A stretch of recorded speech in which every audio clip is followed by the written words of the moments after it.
அனைவருக்கும் வணக்கம். என் லைஃப்பில் இந்த மாதிரி ஒரு பெயின்ஃபுல்லான ஒரு சுச்சுவேஷனை நான் ஃபேஸ் பண்ணதே கிடையாது. மனசு முழுக்க வலி வலி மட்டும்தான். இந்த சுற்றுப்பயணத்தில் என்னென்ன மக்கள் பார்க்க வராங்க, அதுக்கு ஒரே ஒரு காரணம் தான் அவங்க என் மேலே வச்சிருக்கிற அன்பும் பாசம். அந்த அன்புக்கும் பாசத்துக்கும் நான் எப்பவும் கடமைப்பட்டிருக்கிறேன். அதனால தான் இந்த சுற்றுப்பயணத்தில் மற்ற எல்லா விஷயங்களையும் தாண்டி மக்களுடைய சேஃப்டி, அதில் எந்த காம்ப்ரமைஸும் பண்ணிடக்கூடாதுன்றதுக்காக தான் அது என் மனசில் ரொம்ப ஆழமாக இருக்கும் அந்த எண்ணம். அதனால தான் இந்த அரசியல் காரணங்கள் எல்லாத்தையும் தவிர்த்துட்டு ஒதுக்கி வச்சுட்டு மக்களுடைய சேஃப்டி மட்டும் மைண்டில் வச்சுக்கிட்டு அதுக்கான இடங்களை சூஸ் பண்ணுறது, அதுக்கான இடங்களை பார்த்து பெர்மிஷன் கேட்குறது, போலீஸ் டிபார்ட்மெண்ட்டில் அதை ரிக்வெஸ்ட் பண்ணி கேட்போம். ஆனால் நடக்கக்கூடாதது நடந்துருச்சு. நானும் மனுஷன் தானே. அந்த நேரத்தில் அத்தனை பேர் பாதிக்கப்பட்டு இருக்கும்போது எப்படி அந்த ஊரை விட்டுட்டு என்னால் கிளம்பி வர முடியும்? நான் திரும்ப அங்கே போகணும்னு இருந்துச்சுன்னா அதை ஒரு காரணம் காட்டி அங்கே வேறு சில பதட்டமான சுச்சுவேஷன்ஸ், வேறு சில அசம்பாவிதங்கள் அந்த மாதிரி எதுவும் நடந்துடக்கூடாதுன்றதுக்காக தான் நான் அவாய்ட் பண்ணேன்.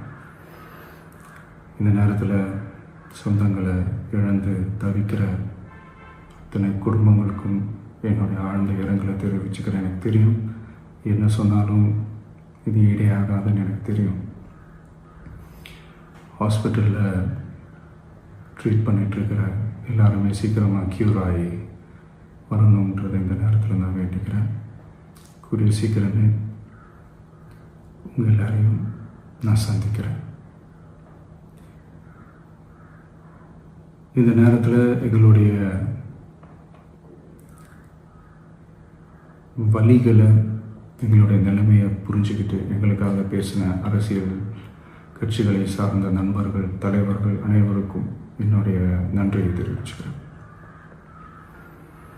கிட்டத்தட்ட ஒரு 5 மாவட்டத்துக்கு பிரச்சாரத்துக்கு போனோம். இந்த மாதிரி எதுவுமே நடக்கல. ஆனால் கரூரில் மட்டும் ஏன் எப்படி நடக்குது, எப்படி நடக்குது?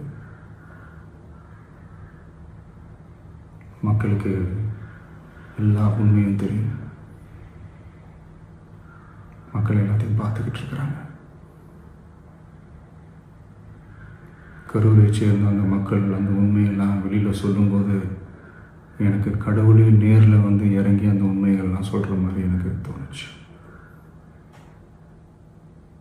சீக்கிரமே எல்லா உண்மைகளும் வெளியில் வரும்.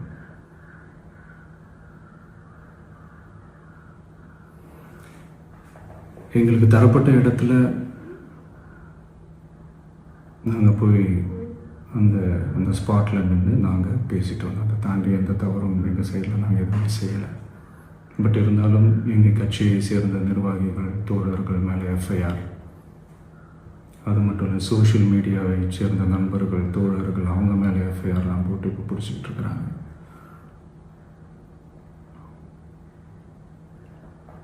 CM sir,